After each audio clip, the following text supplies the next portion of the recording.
নমস্কাৰ ৰূপজ্যোতি টিপছলৈ আপোনাক স্বাগতম জনাইছোঁ। আপোনাক গম পাইছে মই আপোনাক বাবে ভিডিঅ' বনাই আছোঁ আৰু যিসকলে মীন পালন কৰি আছে তেওঁলোকৰ বাবেও কিছু সহায় হ'ব আৰু যিসকলে কৰিম বুলি ভাবি আছে তেওঁলোকৰ সহায়ৰ বাবে মই ভিডিঅ' বনাই আছোঁ আৰু মই যিমানখিনি পাৰোঁ আপোনাক জনাইছোঁ আৰু আপোনাক জনাখিনি মোকো জনাইছে সেইবাবে মোৰ খুব ভাল লাগিছে আৰু আগলৈকে এনেদৰে আপোনাক ছাপোৰ্ট কৰি যাব। আমি আৰু সকলোৱে মিলি অসমক আমি মীন পালনত স্বাধীন কৰিম, এদিন নহয় এদিন কৰিমেই। আজি আমি এটা কথা লৈ আহিছোঁ, ডাঙৰ পুখুৰী যিসকলৰ আছে মানে 3 বিঘাৰ ওপৰত যিসকলৰ পুখুৰী আছে তেওঁলোকে মীন পালন কেনেকৈ কৰিলে অধিক লাভালাভ অৰ্জন কৰিব পাৰিব আৰু যিসকলৰ জিলাত মানে পোনা মাছৰ অভাৱ বা পোনা মাছ ভালকৈ পোৱা নাযায়, পোনা মাছটো বেছি সৰু পোৱা যায়, বেছি ডাঙৰ পোৱা যায় বা দামটো বেছি, তেওঁলোকে কি কৰা উচিত সেই বিষয়ে আজি কথা পাতিম। প্ৰথম কথা আহিছোঁ, আপোনালোকে যদি পুখুৰী খান্দিম বুলি ভাবি আছে এতিয়া খান্দি লওক, খুব সুন্দৰ সময় এই সময়টো আৰু ইয়াৰ পিছতে আপোনালোকে ফেব্ৰুৱাৰী লাষ্টলৈ ধুনীয়াকৈ মাছ এৰিব পাৰিব আৰু প্ৰায় পোনা মাছৰ যোৱা বছৰৰ ইয়েৰলিং পোনাখিনি এতিয়া বেছি আছে আৰু মোৰ ইয়ালৈ মাছ আহিব আৰু মই আপোনালোকক দেখাম। মানে যদি আপুনি খান্দিম বুলি ভাবি আছে এইটো খুব সুন্দৰ সময়, এই সময়ত আপুনি পুখুৰী খান্দি লওক। প্ৰথম কথা আহিছোঁ, আপুনি যেতিয়া 3 বিঘা পুখুৰীটো মীন পালন কৰিব বুলি ভাবি আছে তেন্তে আপুনি সৰু মাছটো যদি পালন কৰে মানে যিটো ফিংগাৰলিং আকাৰৰ মাছ সেই মাছটো আপুনি পালন কৰিব পাৰে। সেই বিষয়ে মই ভিডিঅ' বনাই থৈছোঁ, কিন্তু আজি আমি সেই বিষয়ে কথা নাপাতোঁ, আজি আমি ডাঙৰ মাছৰ বিষয়ে কথা পাতিম। প্ৰথম অৱস্থাত আহিছোঁ, আপুনি যদি 100 গ্ৰাম চাইজৰ মাছটো এৰে ইমানটো ডাঙৰ হ'ব আৰু সেই মাছটো আপুনি 1 বছৰ পালন কৰিলে 1 কেজি ওচৰা ওচৰি হ'ব। 900 গ্ৰাম 1 কেজি আৰু কিছু মাছ 1200 গ্ৰামলৈকে হোৱা দেখা যায়। আৰু সেইটো নকৰি যদি আমি 1 বছৰীয়া কালচাৰ নকৰি আমি 2 বছৰীয়া কৰোঁ, এই 2 বছৰীয়া কালচাৰ কৰিলে আমাৰ যথেষ্ট পৰিমাণে লাভালাভ হ'ব। কেনেকৈ হ'ব সেই বিষয়ে আজি কথা পাতিম। প্ৰথম অৱস্থাত আপুনি 100 গ্ৰাম চাইজৰ মাছটো এৰক আৰু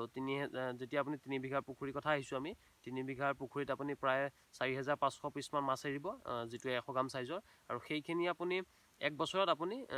আধা কেজিতকৈ ওপৰ হ'ব চব আৰু কিছু মাছ 1 কেজি হ'ব। ৰৌ মিকাবিলাক আধা কেজি, 600 গ্ৰাম 700 গ্ৰাম আৰু ঢেকেৰাবিলাক 1200 গ্ৰাম 1300 গ্ৰাম আৰু বিগ হেডবিলাক 1 কেজি 1100 গ্ৰাম এনেকুৱা হ'ব। আৰু সেই মাছখিনি আপুনি ধৰি পেলাওক, গোটেইখিনি নধৰিব, আপোনাক আধা মাছ তেনেকুৱা ধৰি লওক। আৰু আপুনি যদি 4500 পিচ মাছ ৰাখিছে তেন্তে আপুনি 2500 পিচ মাছ ধৰি লওক, মানে 500 মান মই বাদ দিছোঁ, আপুনি 2000 মাছ ধৰি লওক আৰু 2000 মাছ ৰাখি দিয়ক। 2000 মাছটো কেনেকৈ ৰাখিব সেই বিষয়ে ক'ম। প্ৰথম অৱস্থাত আপুনি 2000 মাছটো আপুনি 1 বছৰত ধৰি আদায় কৰি দিয়ক। মানে এই বছৰ আপুনি ফেব্ৰুৱাৰীত যদি এৰিছে, নৱেম্বৰ ডিচেম্বৰলৈ আপুনি মাছখিনি ধৰি আধা মাছ ধৰি দিয়ক আৰু বাকী আধা মাছ যেতিয়া আপুনি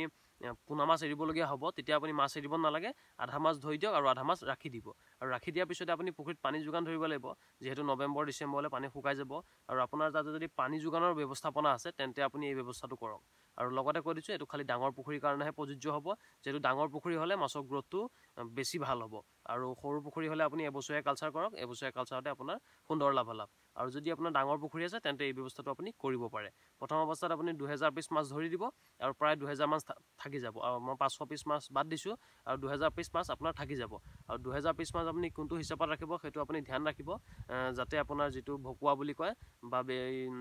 কাটলা বুলি কয় সেই কাটলাটো আপুনি 500ৰ পৰা 600 পিচমান ৰাখিব আৰু বিগ হেডটোও আপুনি তেনেকুৱা ৰাখিব 500ৰ পৰা 600 পিচ আৰু বাকী ৰৌ মিকা আপুনি মিলাই কৰি 800 মান ৰাখি দিব, মানে টোটেল 2000 পিচ ৰাখি দিব। আৰু সেই 2000 পিচ যদি মাছ আপুনি ৰাখি দিয়ে নেক্সট বছৰৰ কাৰণে, যেতিয়া আপুনি নৱেম্বৰ ডিচেম্বৰত বাকী পোনাখিনি ধৰি ল'ব, বাকী ডাঙৰ মাছখিনি ধৰি ল'ব, তাৰপিছত আপুনি জানুৱাৰীৰ পৰা পুখুৰীত পানী দিয়া ষ্টাৰ্ট কৰি দিয়ক। মানে পুখুৰীটো আকৌ 5ৰ পৰা 6 ফুট পানী আপুনি যোগান ধৰি দিয়ক পুখুৰীটোত আৰু সেই মাছখিনি আপুনি নেক্সট ইয়েৰৰ কাৰণে ৰাখি দিয়ক আৰু তাত পোনা মাছ নেৰিব, ডাঙৰ মাছখিনি আপুনি ৰাখি দিয়ক। সেই ডাঙৰ মাছখিনি যেতিয়া আপুনি ৰাখিব সেই মাছখিনিয়ে খুব সুন্দৰ গ্ৰ'থ ল'ব নেক্সট বছৰৰ কাৰণে। প্ৰথম বছৰত আপুনি আধা মাছটো ধৰি সেই মাছৰ পইচাটো আপুনি উলিয়াই ল'ব আৰু নেক্সট বছৰৰ কাৰণে আপুনি ডাঙৰ মাছখিনি ৰাখি দিব আৰু সেই ডাঙৰ মাছখিনিক আপুনি তেতিয়া ফ্লটিং ফিডটো খুৱাব, যিটো আমাৰ কমাৰ্চিয়েল ফিড পায় সেই কমাৰ্চিয়েল ফিডটো খুৱাব আৰু সেইখিনি মাছে যেতিয়া গ্ৰ'থটো আপোনাৰ 4 মাহতে তেওঁলোক যিখিনি থাকিব সেইবিলাক প্ৰায় 1.5 কেজি 2 কেজিলৈকে হৈ যাব। মানে আপোনাৰ টোটেল 1.5 বছৰৰ ভিতৰত সেই মাছখিনি 2 কেজি তাৰ ওপৰত হৈ যাব আৰু যিকেইটা কাটলা থাকে কাটলাকেইটা আপোনাৰ 2 কেজিৰ ওপৰত হৈ যাব। এই পুখুৰীটোতে মই প্ৰায় 5 কেজিলৈকে মাছ ধৰিছোঁ আগতে, সেইটো মাছটো আপোনাৰ 2.5 পৰা 3 বছৰত 5 কেজি ওপৰত হৈ গৈছে এই সৰু পুখুৰীটোতে। তেন্তে আপুনি যদি ডাঙৰ পুখুৰীত ৰাখে তেন্তে আৰু গ্ৰ'থ ভাল ল'ব আৰু সেইবাবে আপোনাক কৈছোঁ, আপোনাক যদি পোনাটোৰ যদি অভাৱ হয় তেন্তে আপুনি 1 বছৰত যদি পোনাটো এৰি লয় ধুনীয়াকৈ ভাল পোনাটো, তেন্তে আপুনি নেক্সট বছৰত আধা ধৰি আৰু বাকী আধাটো আপুনি নেক্সট বছৰৰ কাৰণে ৰাখি দিব পাৰিব। আৰু নেক্সট বছৰৰ কাৰণে ৰাখি দিয়াৰ পিছতে আপোনাৰ মাছৰ গ্ৰ'থটো যেতিয়া ভালকৈ ল'ব তেতিয়া আপুনি যিমান মাছটো ডাঙৰ হ'ব সিমান মাছৰ দামটোও আপোনাৰ বাঢ়ি যাব। আৰু আপুনি যদি কাটলা মাছ 2.5 কেজি উলিয়াব পাৰে বজাৰত তেন্তে আপুনি সেইটো নিশ্চিতভাৱে 300 টকা গড় হিচাপে আপোনালোকে পাব। আৰু তেনেকৈ যদি আমি হিচাপ এটা কৰোঁ, 3 বিঘা পুখুৰীত যদি আপুনি 2000 পিচ তেনেকুৱা ডাঙৰ মাছ ৰাখি দিয়ে, সেই মাছখিনি আমি যদি গড়ে 2 কেজিকৈও ধৰোঁ, গড়ে 2 কেজিকৈ ধৰিলেও আপোনাৰ প্ৰায় 4000 কেজি মাছ হৈ আছে। আৰু 4000 কেজি মাছ যেতিয়া আপোনাৰ হ'ব তেন্তে আপুনি সেই মাছখিনি যদি ঘৰতে বেচে ঘৰতে আপোনাৰ বেপাৰীয়ে প্ৰায় 200 টকা আপোনাক লৈ যাব 200 টকাকৈ আপোনাৰ পৰা লৈ যাব আৰু 200 টকাকৈ যদি আমি ধৰোঁ তেন্তে আপুনি প্ৰায় 8 লাখ টকা আপুনি নেক্সট বছৰত আপুনি পাই যাব আৰু আপুনি 2000 মাছটো আগতে বেছিয়ে থৈছে সেই 2000 পইচাটো মই হিচাপ কৰাই নাই সেইটো হিচাপ কৰিলে আপোনাৰ প্ৰায় 12 লাখ মান টকা আপুনি ইনকাম কৰিব পাৰিব 2 বছৰৰ ভিতৰত যদি আপোনাৰ 3 বিঘাৰ ওপৰত পুখুৰী আছে আৰু 5 বিঘা থাকিলে আপুনি তাতো আৰু খুব সুন্দৰ মানে ব্যৱসায় কৰিব পাৰিব মই এই কথাটো মই নিজেই কোৱা নাই এই ব্যৱসায়টো কৰি থকা মানুহৰ লগত মই কথা পাতিছোঁ ঢাকাৰ মানুহ এজনৰ লগত বাংলাদেশৰ আৰু তেওঁ খুব সুন্দৰ মাছ পালন কৰি আছে এইদৰে তেওঁৰ ফিচাৰী আৰু ডাঙৰ তেওঁ 10 বিঘাৰ ফিচাৰী আছে আৰু 10 বিঘা ফিচাৰীত তেওঁ তেনেকৈ মীন পালন কৰে মানে যিমানটো ডাঙৰ মাছটো থাকে সেই ডাঙৰ মাছটো তেওঁ ৰাখি দিয়ে আৰু সেইখিনি মাছক উন্নত মানৰ ফিড খুৱাই